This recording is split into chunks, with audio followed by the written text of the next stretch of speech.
Bonjour. Faut-il prendre des risques pour réussir dans les affaires? Le sens commun contemporain apporte des réponses simples, peut-être trop simples à cette question. En effet, beaucoup de gens tiennent pour évidentes les trois affirmations suivantes. Petit 1, il existerait une corrélation inflexible entre risque et gain. Pour gagner plus, il faudrait prendre plus de risques. 2, les entrepreneurs seraient des personnes qui prendraient plus de risques que d'autres afin d'obtenir de plus grands profits. Et 3, le profit serait une récompense légitime des risques pris par ces personnes.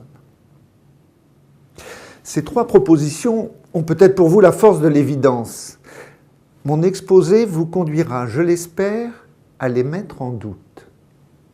Ma thèse principale sera que l'art d'entreprendre consiste précisément à réduire ces risques, ou plus exactement, à mettre en place d'habiles dispositifs qui permettent de prendre moins de risques que ses concurrents.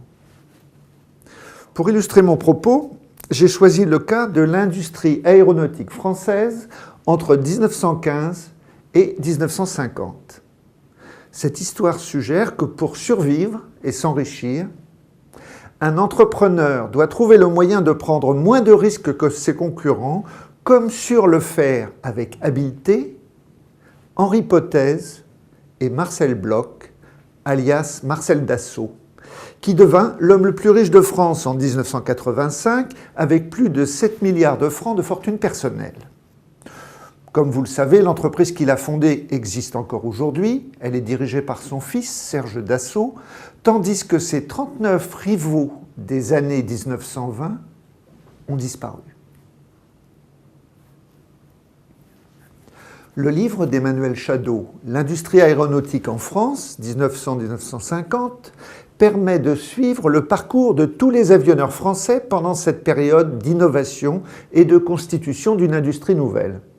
Ce livre est une des rares véritables études écologiques d'une population d'entreprises, conduite sur un secteur pour lequel on dispose d'excellentes sources d'informations, y compris financières, en raison des contrôles incessants dont elle a été l'objet de la part de l'administration. Dans cette histoire, on voit d'excellents inventeurs innovateurs et de bons industriels s'effacer les uns après les autres, victimes des politiques d'achat des représentants des pouvoirs publics et en particulier de l'armée. En effet, pendant toute cette période, l'administration tend à diviser pour régner. Elle multiplie les commandes de prototypes, elle éparpille les commandes de fabrication en de trop petites séries confiées à trop de constructeurs et de sous-traitants. Les commandes arrivent par à-coups. Et les préférences en faveur de telle ou telle technique, de tel ou tel type d'appareil ou de tel ou tel constructeur sont instables et peu prévisibles, sauf, et dans une certaine mesure seulement, par ceux qui ont leurs entrées auprès des décideurs. Ces comportements administratifs ne permettent pas aux armées françaises de disposer d'une aviation efficace. Pendant la campagne de France en 1940, les avions les plus récemment livrés, donc les mieux à même de rivaliser avec l'ennemi, ne sont pas disponibles en nombre suffisant. Et ils sont très disparates. L'armée française emploie 38 modèles différents contre seulement 9 pour les Allemands. Enfin, beaucoup d'appareils manquent de finition et on manque souvent de pièces détachées.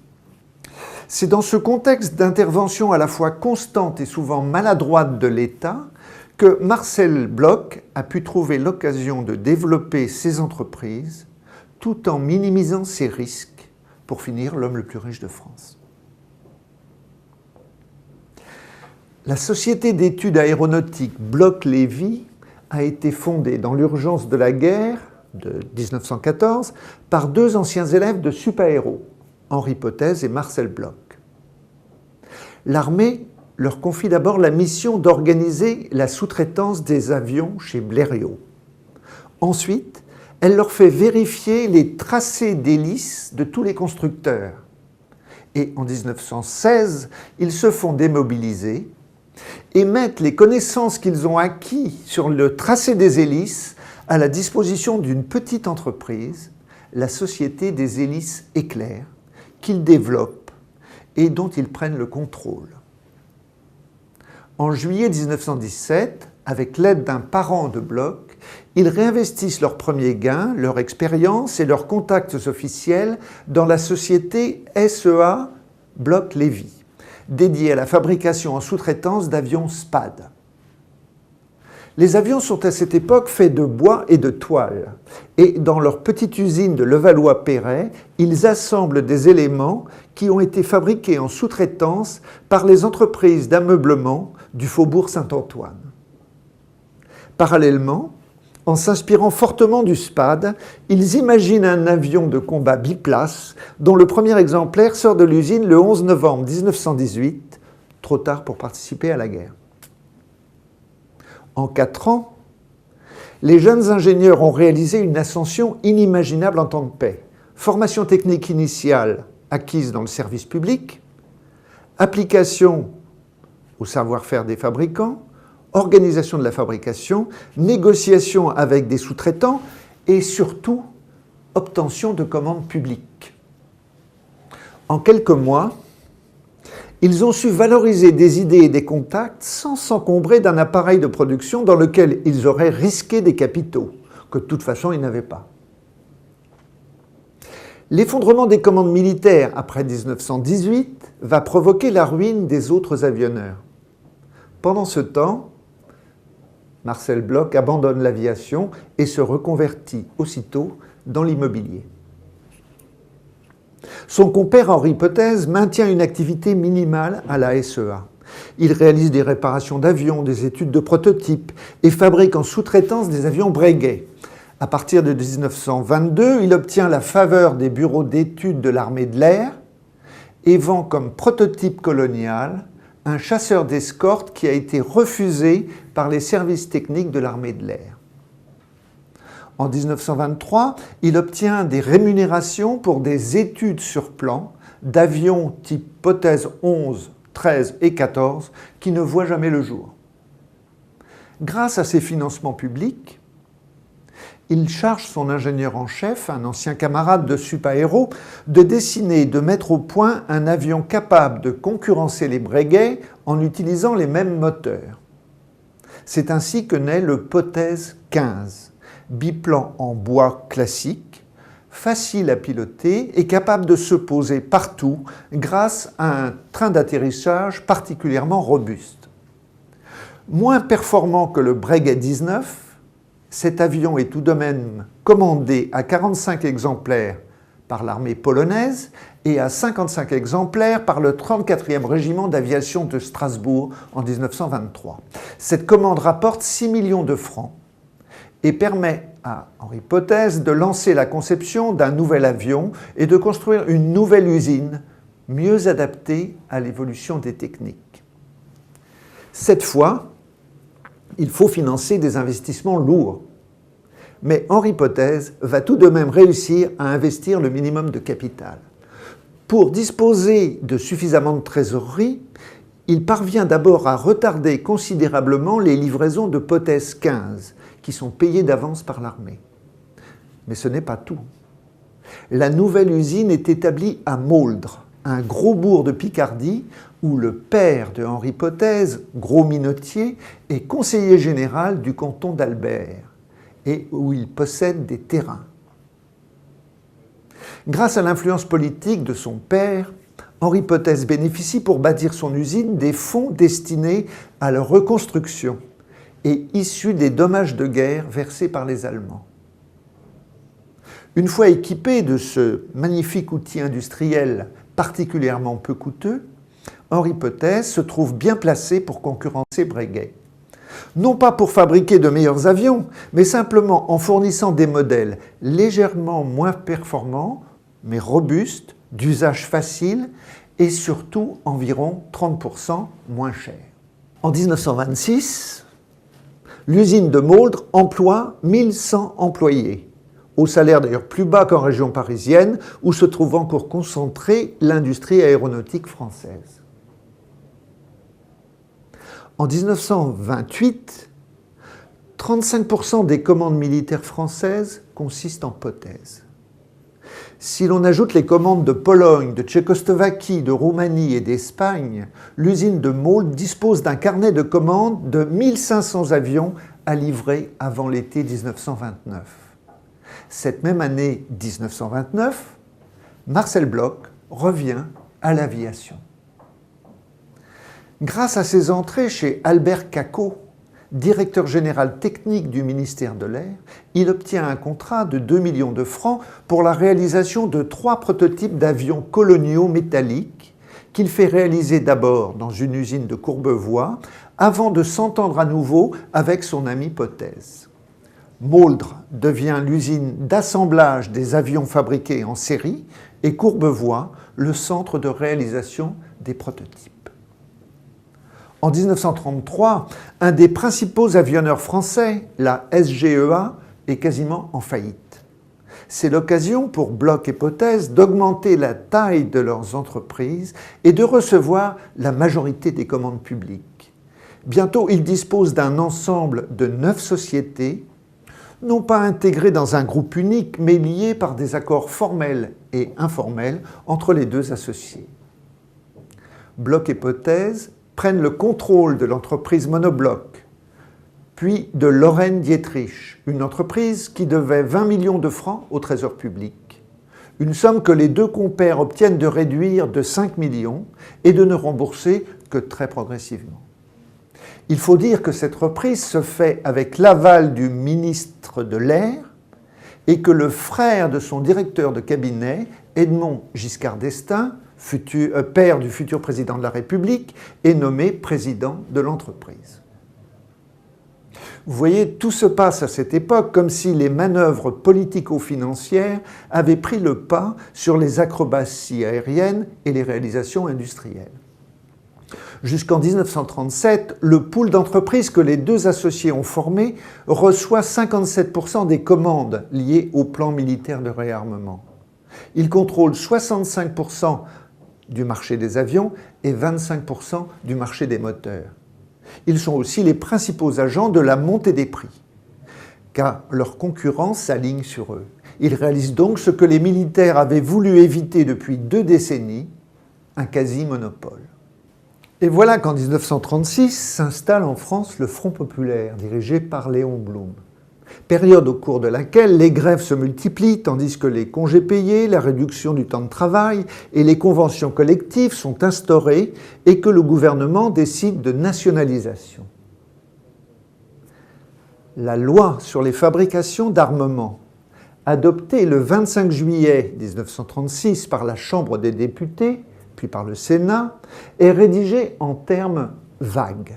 Il n'est pas facile de savoir si les entreprises qui fabriquent des avions et des moteurs pour l'armée et pour la clientèle civile doivent être nationalisées. On ne sait pas non plus si les nombreux sous-traitants seront concernés par les nationalisations. Face à cette situation confuse, Bloch et Potez se montrent extrêmement actifs. Ils vont parvenir à tirer un parti très avantageux pour eux de la nationalisation que tous leurs concurrents déplorent et combattent. Lors des grèves du printemps 1936, ils accordent rapidement aux ouvriers les augmentations de salaire. En même temps, ils proposent à Pierre Cotte, ministre de l'Air, de nationaliser immédiatement leurs usines, mais à la condition de leur payer les indemnités d'expropriation en espèces et non pas en rente d'État. C'est ainsi que sont créées les sociétés nationales du Nord et du Sud-Ouest, constituées pour l'essentiel de leurs propres usines. Pierre Cotte leur en propose immédiatement la direction avec le titre d'administrateur délégué. Mais ce n'est pas tout. Ce ne sont pas les sociétés qui sont nationalisées, mais les établissements industriels. Les fabrications sont à la charge des nouvelles entreprises nationales, mais les contrats commerciaux restent la propriété des sociétés. Bloch et Potez gardent donc la négociation des contrats et la propriété des bureaux d'études privés qui réalisent les études d'avions que les établissements nationaux fabriqueront sous leur direction. Cette situation confuse est particulièrement nuisible à une bonne gestion industrielle. Elle est l'occasion de multiples retards, conflits et négociations. Elle fournit aussi l'occasion à Potez et Bloch de reporter un maximum de risques et de coûts sur les pouvoirs publics. L'expropriation des usines de Mauldre coûte 59 millions de francs à l'État.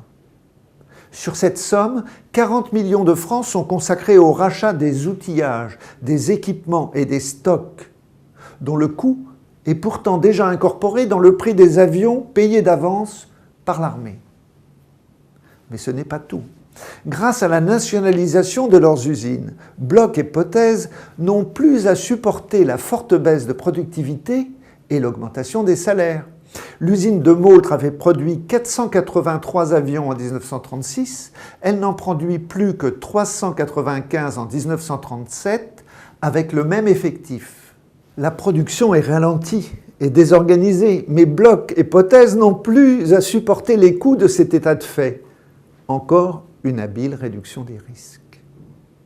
On peut dire que la nationalisation est une affaire extraordinaire pour Bloch et Potez. Tandis que leur principal concurrent Breguet, qui s'est opposé aux nationalisations, ne reçoit plus aucune commande à partir de 1937.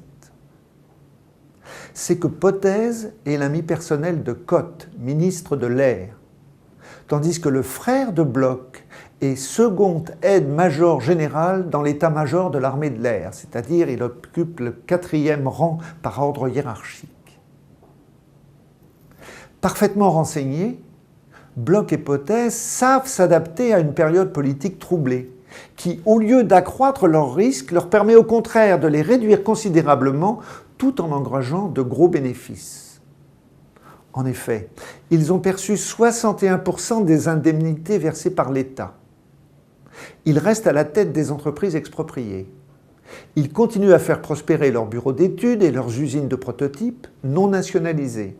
Enfin, ils perçoivent des redevances d'inventeurs, 27 millions pour Bloch et 25 millions pour Potez en 1937. Alors arrive la Seconde Guerre mondiale. Le 14 février 1940, Bloch est contraint à la démission de ses fonctions d'administrateur délégué de la Société nationale qu'il dirige. Après la débâcle, le gouvernement de Vichy le poursuit en justice. Il est accusé d'avoir mal géré la Société nationale dont il était l'administrateur. En avril 1943, refusant de collaborer, il est emprisonné puis déporté, parce que juif, à Buchenwald en 1944. Dans ce camp de la mort où il ne survivra qu'avec l'aide de co-détenus communistes, et en particulier de Marcel Paul, qui se trouvera être le futur ministre de la production industrielle du gouvernement d'union nationale formé par le général de Gaulle à la Libération. Le 23 avril 1945, Marcel Bloch revient très affaibli de Buchenwald pour se précipiter aussitôt chez le nouveau ministre de l'Air du gouvernement du général de Gaulle, Charles Tillon. Recommandé par son ami Marcel Paul, il offre ses services avant même d'avoir renoué avec ses anciens collaborateurs et avant d'avoir récupéré la partie non pillée de son patrimoine, mise à l'abri en 1941 via des sociétés écrans. Bientôt, il obtient une commande pour la fabrication d'hélices et se réinstalle dans son usine de Saint-Cloud.